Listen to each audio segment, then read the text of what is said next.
Hello मेरे प्यारे भाई बहनों, क्या हाल चाल। मेरा नाम है ऋषिका जड़ाला। स्वागत है सबका हमारे चैनल कॉम्पिटिटिव क्रैक कोड में। और हम लोग आज एक आसान से चैप्टर के साथ शुरुआत करते हैं, सेट थियरी, जो आपको आमतौर पे जेई मेंस, एडवांस्ड और बिटसेट में भी देखने को मिलता है ना। और वैसे भी अगर ये आपके कॉमन एंट्रेंस एग्जाम टेस्ट में नहीं है, फिर भी इसके कॉन्सेप्ट्स में प्रोबेबिलिटी और बहुत सारे चैप्टर्स में काम आने वाला है। तो शुरुआत करते हैं। What is a set? Basically set क्या होता है? तो यहाँ पर कुछ लिखा है, उसको ज्यादा देखो मत। अगर मैं इसको डिफाइन करूंगी तो एक एग्जांपल लेती हूँ, ठीक है। लेट्स कंसिडर हमारा इंडिया फ्लैग ही ले लेते हैं एक एग्जांपल की ओर, ठीक है।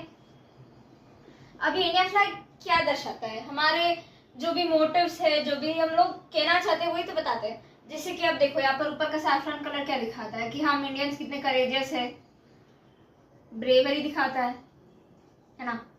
और सेम वे ये व्हाइट कलर क्या दिखाता है? हमारा पीस एंड ट्रूथ। और ग्रीन क्या दिखाता है? हमारा प्रॉस्पेरिटी। अब हम इतने इंडियंस है, कितने लाइक 1 करोड़ों लोग हैं हम लोग, तो ये सब कुछ डिफाइन करना तो मुश्किल है ना। हर एक इंडियन के बारे में बताना मुश्किल है। तो हम लोगों ने ऐसे सारे कंट्रीज ने क्या किया, एक फ्लैग बनाया है। बेसिकली सेट भी इसी चीज है, a well collection of well defined objects. अब देखो यहाँ पर कलेक्शन क्या है? हम ह्यूमंस, हम डिस्टिंक्ट ऑफकोर्स, तुम्हारे जैसे तुम दिखते हो वैसे मैं नहीं दिखती हूँ ना। तो ऐसे ही collection of well defined objects that are distinct, मतलब अलग अलग, को हम लोग एक सेट कहते हैं। वैसे एग्जाम्पल क्या है इसका? एग्जैक्टली एक एग्जाम्पल ले लेते हैं, जैसे कि all the vowels in alphabet, English alphabets.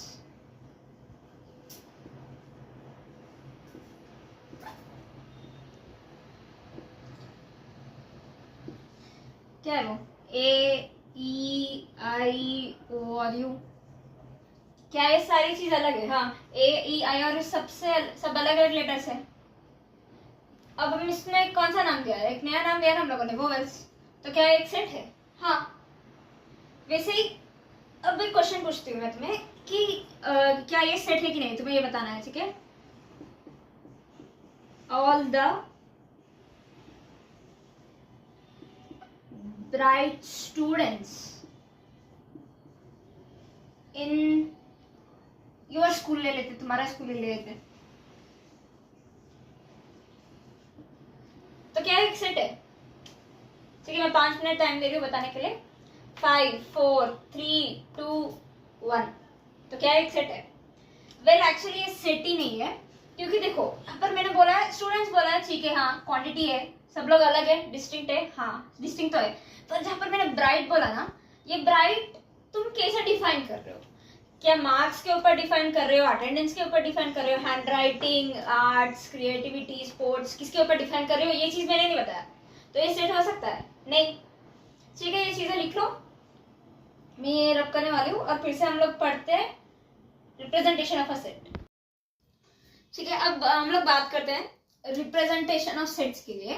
तो पहली चीज ना, 2 टाइप से, ये एक रूस्टर फॉर्म है या टेबलर फॉर्म भी कहते हैं, दूसरा वाला सेट बिल्डर फॉर्म है। पर वो चीज जाने से पहले ना हम लोग यहाँ पर आते, देखो फॉर ऑल सेट्स तुम कौन से भी फॉर्म में रिप्रेजेंट कर रहे हो, ये चीजें तुम्हें हर कसम याद रखनी पड़ेगी, ठीक है। Order of elements doesn't matter. मतलब अगर मैं बोलती हूँ सेट ऑफ ऑल वोवेल्स, क्या है? ए ई आई ओ यू, क्या मैं इसको ई ए आई ओ यू बोल सकती हूँ? हाँ, इट डजंट मैटर, ठीक है। कभी भी तुम ऑर्डर नहीं मैटर करता है, तुम किसी भी तरह से लिख सकते हो, जब तक जो एलिमेंट्स होने चाहिए वो है, then it is a correct set, ठीक है। और एवरी एलिमेंट इज यूनिक। अब ये चीज ना मैं यहाँ पर एग्जाम्पल से बता देती हूँ। तो ठीक है, अब चलते हैं रोस्टर फॉर्म पे। तो पहले तुम कोई भी सेट को रोस्टर फॉर्म में बताना चाहते हो, तो तुम्हें पहली चीज क्या करना है, ये कर्ली ब्रैकेट्स में ही लिखना है, ठीक है। और उसके बाद हर एक एलिमेंट के बाद ना तुम्हें ये कॉमा साइन लगाना है। और हाँ, हम लोग जो बात कर रहे थे ना, एवरी एलिमेंट इज यूनिक, तो यहाँ पर एग्जाम्पल के साथ बता देती हूँ, ठीक है।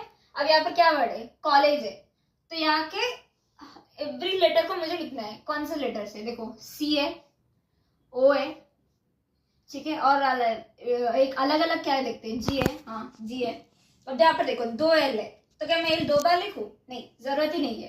सिर्फ एक ही बार लिखना है क्योंकि एवरी एलिमेंट इज यूनिक, है ना। और उसके बाद ई, बस। क्या मैं इसको ऐसे ही लिख सकते नहीं? अब बताया था ना ऑर्डर इज नॉट इम्पोर्टेंट, तो अगर मैंने बोला कि all the letters in the word of college, क्या ये भी हो सकता है? ई ओ एल जी सी, तो हाँ हो सकता है, ठीक है। अब ये लिख लो और इसके बाद क्या आने वाला है तुम्हारा? Set builder form.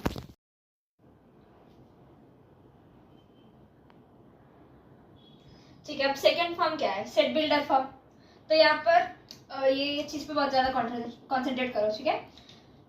इसका मेन क्या प्रिंसिपल यही है, all the elements in a set should possess a common property, मतलब इनमें ना कोई भी चीज कॉमन होनी चाहिए। जैसे कि यहाँ पर एग्जांपल लिया है, पिछला वाला एल एक सेट है, उसको तुम सेट बिल्डर फॉर्म में कैसे लिखोगे? एक्स, ठीक है, कोई भी वेरिएबल है एक्स, मतलब क्या है? कुछ भी कोई वेरिएबल है ना।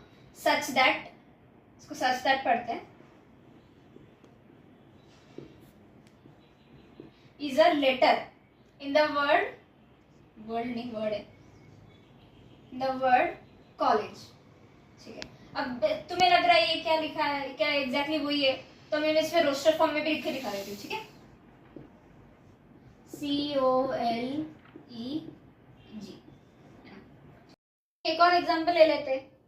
ओ क्या है? All the odd numbers between 0 to 10। अब मैं इसको कैसे लिखूंगी? सेट बिल्डर फॉर्म में देख लेना।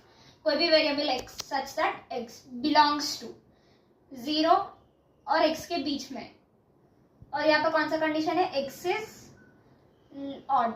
तो यही से जो भी सेंटेंस दिया मैंने ऐसे लिखा है। अब इसको वो फॉर्म में लिखते हैं, रूस्टर फॉर्म में, ठीक है। क्या है? 1 3 5 7 और 9, ठीक है, बस। अब समझ में आ गया? ये भी लिख लो। उसके बाद हम लोग पढ़ते हैं सबसेट के बारे में, ठीक है। अब हम लोग सबसेट के बारे में बात करते हैं। अब सबसेट क्या होता है, यहाँ पर एक छोटे से एग्जांपल के साथ बता देती हूँ। अब ए में क्या है? 1 2 3 और एलिमेंट्स। अब बी में क्या है? 1 2 3 4, ये सारे एलिमेंट्स है। अब देखा जाए तो all elements in A are there in B, तो हम लोग इसको क्या करते हैं? Subset. A is a subset of B. इसको कैसे डिफाइन करते हैं? ए सबसेट ऑफ बी, ठीक है। अब तुम्हें दूसरी चीज जो जाननी है कि हाउ टू राइट सबसेट्स। यहाँ पर एक सेट है एस, इसमें 3 एलिमेंट्स है एक्स वाई और जेड, ठीक है। अब यहाँ पर एवरी सबसेट कैसे लिखते हैं मैं बता देती हूँ। पहली चीज ना, नल सेट होता है, मतलब एब्सेंस ऑफ, अगर कोई भी एलिमेंट हम लोग नहीं लिखेंगे तो उसे नल सेट कहते हैं, इसको खाली छोड़ देते हैं, ओके। अब ये एक सेट होता है। अब जो भी एलिमेंट्स है वो एक सबसेट माना जाता है। और उसके बाद जो अब इसके बाद पेयर्स में लिखेंगे, ठीक है। पहले एक्स लिखेंगे, x is also subset of this, है ना। उसके बाद वाई, उसके बाद जेड। अब दोनों के पेयर्स ले लो, एक्स और वाई, वाई और जेड, जेड और एक्स। तो टोटल कितने हो गए? 1 2 3 4 5 6 7 और 8। तो अगर किसी ने पूछा है नंबर ऑफ सबसेट्स, तो तुम ये सारे सबसेट्स बना के लिखने में टाइम लगता है। तो इसका छोटा सा फॉर्मूला क्या है? 2 power n। n का मतलब क्या है? Number of elements. अब यहाँ पर नंबर ऑफ एलिमेंट्स कितने हैं? 3, तो 2 क्यूब लिखूंगी तो मुझे नंबर ऑफ सबसेट्स पता चल जाएगा कितना है? 8। बस ये सबसेट, और इसमें टाइप्स ऑफ सबसेट्स है जो मैं अभी बता देती हूँ, ये सब कुछ लिख लेना। तो चलो हम लोग बात करते हैं प्रॉपर सबसेट के बारे में। तो प्रॉपर सबसेट क्या होता है? अब देखो यहाँ पर कोई एक सेट है ना, एक्स वाई जेड एक सेट है, ठीक है, 3 एलिमेंट्स है। अब यहाँ पर मैंने सारे सबसेट्स लिखे हैं, ठीक है। तो सबसे आसान तरीका ये है कि जो होता है ना, हम लोग मानते हैं कि every set is a subset of itself, ये निकाल दो बस। जो कुछ भी तुम्हें मिला है वो एक वो सारे प्रॉपर सबसेट्स होते हैं बस। और इसको क्या कहते हैं? इम्प्रॉपर सबसेट कहते हैं। तो नंबर ऑफ प्रॉपर सबसेट कितना होता है? टोटल सबसेट से 2 power n होते हैं। अब यहाँ से हम लोग एक सबसेट निकाल रहे हैं, तो 2 power n - 1। चलो बात करते हैं सुपरसेट के बारे में। तो सुपरसेट क्या है? बेसिकली अगर मैं बताऊं कि A is a subset of B, उसको उल्टा कहना है सुपरसेट है। अगर तुम्हें डेफिनेशन लिखना सुपरसेट का था तो तुम ये लिख सकते हो कि a set which contains all the elements in other set if possible has more elements. तो नंबर ऑफ सुपरसेट्स कितने हो सकते हैं? वेल देखा जाए तो इन्फिनिटी। अब देखो यहाँ पर एक सेट है A, 1 2 4 है इसके एलिमेंट्स। यहाँ पर 1 2 3 4 भी हो सकता है B में, 1 2 4 5 6 हो सकता है, 1 2 4 जाते हुए 7 करोड़ तक भी जा सकता है ना। तो नंबर ऑफ सुपरसेट्स हमेशा इन्फिनिटी होते हैं। तो प्रॉपर सुपरसेट क्या है? Well, a superset which has more elements than this given set. जो ऊपर का सेट है ना, इससे ज्यादा एलिमेंट्स है तो हम बी को प्रॉपर सुपरसेट कह सकते हैं। एक्चुअली यहाँ पर ये आता है और यहाँ पर इसको हम लोग ए से डिनोट करते थे। हाँ, बस आज का टॉपिक यही खत्म होता है। मिलते हैं बहुत जल्द, तब तक चूजिस।